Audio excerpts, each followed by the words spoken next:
নমস্কাৰ, নলেজ ক্লিয়াৰিটি চেনেলটোলৈ আপোনালোকক স্বাগতম জনাইছোঁ। মই আজি লৈ আহিছোঁ আছাম লিটাৰেচাৰৰ ওপৰত আহি থকা অতি গুৰুত্বপূৰ্ণ 25টা প্ৰশ্ন। 1 নম্বৰ, আত্মনুসন্ধান নিম্নোক্ত কোনগৰাকী ব্যক্তিৰ আত্মজীৱনী? আত্মনুসন্ধান ইজ এন অটোবায়োগ্ৰাফি ৰিটেন বাই। ইয়াৰ শুদ্ধটোতো হৈছে অপশ্যন এ হোমেন বৰগোহাঁই। আত্মনুসন্ধানৰ উপৰিও তেওঁ আৰু 3খন আত্মজীৱনী লিখি থৈ গৈছে। সেইকেইখন হৈছে মোৰ সাংবাদিক জীৱন, ধুমুহা আৰু বৰষুণ, মোৰ হৃদয় এখন যুদ্ধক্ষেত্ৰ। 2 নম্বৰ, কোনগৰাকী অসমীয়া লেখকক উপন্যাস সম্ৰাট ৰূপে জনা যায়? Which Assamese writer is also' known as উপন্যাস সম্ৰাট? ইয়াৰ শুদ্ধটোতো হৈছে অপশ্যন চি ৰজনীকান্ত বৰদলৈ। ইয়াৰ উপৰিও তেওঁক অসমীয়া উপন্যাসৰ পিতা, অসমীয়া স্কৌট, অসমৰ বংকিমচন্দ্ৰ বুলিও জনা যায়। তেওঁৰ এখন গুৰুত্বপূৰ্ণ উপন্যাস হৈছে মিচিং সম্প্ৰদায়ৰ ৰীতি নীতিৰ পটভূমিত ৰচিত মিৰি জীয়ৰী। 3 নম্বৰ, ৰামায়ণ অসমীয়ালৈ প্ৰথমে কোনে অনুবাদ কৰিছিল? Who was the first Assamese translator of Ramayana? ইয়াৰ শুদ্ধটোতো হৈছে option C Madhav Kandali. 4 number, Bhakti Ratnavali কোনে অসমীয়ালৈ অনুবাদ কৰিছিল? হু ট্ৰেন্সলেটেড দ্য বুক ভক্তি ৰত্নাৱলী? ইয়াৰ শুদ্ধটোতো হৈছে অপশ্যন চি মাধৱদেৱ। 5 নম্বৰ, অসমীয়া আলোচনী প্ৰান্তিকৰ প্ৰতিষ্ঠাপক সম্পাদক কোন আছিল? Who was the founder editor of Assamese magazine Prantik? ইয়াৰ শুদ্ধটোতো হৈছে option D Bhabendra Nath Saikia. 6 number, Meghdoot কাৰ ৰচনা? Meghdoot was written by. Option কেইটাৰ ভিতৰত শুদ্ধটোতো হৈছে অপশ্যন চি কালিদাস। 7 নম্বৰ, প্ৰথম অসমীয়া শিশু আলোচনী কোনখন? The first Assamese children magazine was. ইয়াৰ শুদ্ধটোতো হৈছে অপশ্যন চি ল'ৰা বন্ধু। 8 নম্বৰ, অসম সাহিত্য সভাক পোনতে কি নামেৰে জনা গৈছিল? The প্ৰিকাৰ্ছৰ of the Assam Sahitya সভা ৱাজ। ইয়াৰ শুদ্ধটোতো হৈছে অপশ্যন বি অসমীয়া ভাষা উন্নতি সাধনী সভা। 9 নম্বৰ, অসম উপত্যকা সাহিত্য বঁটাৰ প্ৰথমগৰাকী প্ৰাপক কোন? Who among the following was the first recipient of the Assam valley literature award? ইয়াৰ শুদ্ধটোতো হৈছে option A Bhabendra Nath Saikia. 10 number, কোনখন উপন্যাসৰ বাবে বীৰেন্দ্ৰ কুমাৰ ভট্টাচাৰ্যই জ্ঞানপীঠ বঁটা লাভ কৰিছিল? Birendra Kumar Bhattacharya won the Jnanpith award for the novel. ইয়াৰ শুদ্ধটোতো হৈছে অপশ্যন ডি মৃত্যুঞ্জয়। 11 নম্বৰ, অৰুণোদয়ৰ প্ৰথমগৰাকী সম্পাদকৰ নাম কি? Who was the first editor of Assamese magazine Arunodoi? ইয়াৰ শুদ্ধটোতো হৈছে option A doctor Nathan brown.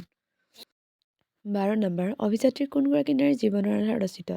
The novel Abhijatri is based on the life of. ইয়াৰ শুদ্ধটোতো হৈছে option A Chandraprabha Saikiani. 13 number, বিখ্যাত অসমীয়া উপন্যাস মিৰি জীয়ৰী কোনে ৰচনা কৰিছিল? Who is the author of famous Assamese novel Miri জীয়ৰী?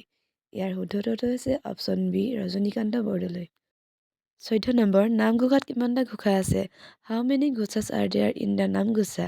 অপশ্যন কেইটাৰ ভিতৰত ইয়াৰ শুদ্ধটোতো হৈছে option B 1000টা।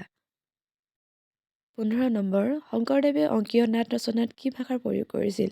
Which language was use by Sankardev for composing Ankiya Naat? Option কেইটাৰ ভিতৰত শুদ্ধটোতো হৈছে অপশ্যন বি ব্ৰজাৱলী। 16 নম্বৰ, চনেটত কেইটা শাৰী থাকে? How many line does a Shakespearean sonnet have? Option কেইটাৰ ভিতৰত শুদ্ধটোতো হৈছে অপশ্যন ডি 14টা। 17 নম্বৰ, হেমকোষৰ প্ৰণেতা কোন? Who is the author of Hemkosh? Option কেইটাৰ ভিতৰত শুদ্ধটোতো হৈছে option B Hemchandra Barua. 18 number, আধা লেখা দস্তাবেজ কোনগৰাকী ব্যক্তিৰ আত্মজীৱনী? আধা লেখা দস্তাবেজ ইজ দ্য অটোবায়োগ্ৰাফি অৱ।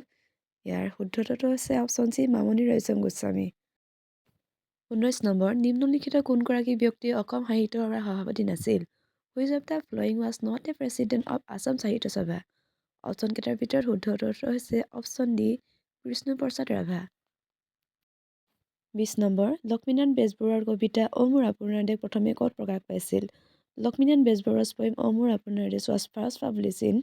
ইয়াৰ শুদ্ধটোতো হৈছে অপশ্যন এ বাঁহী। 21 নম্বৰ, অসম সাহিত্য সভাৰ আদৰণি গীতটো কোনে ৰচনা কৰিছিল? Who compose the welcome song of the Assam Sahitya Sabha? ইয়াৰ শুদ্ধটোতো হৈছে option A Mitradev Mahanta. 22 number, Asam Sahitya সভাৰ মুখ্য কাৰ্যালয় ক'ত অৱস্থিত? Where is the headquarter of Assam Sahitya Sabha located?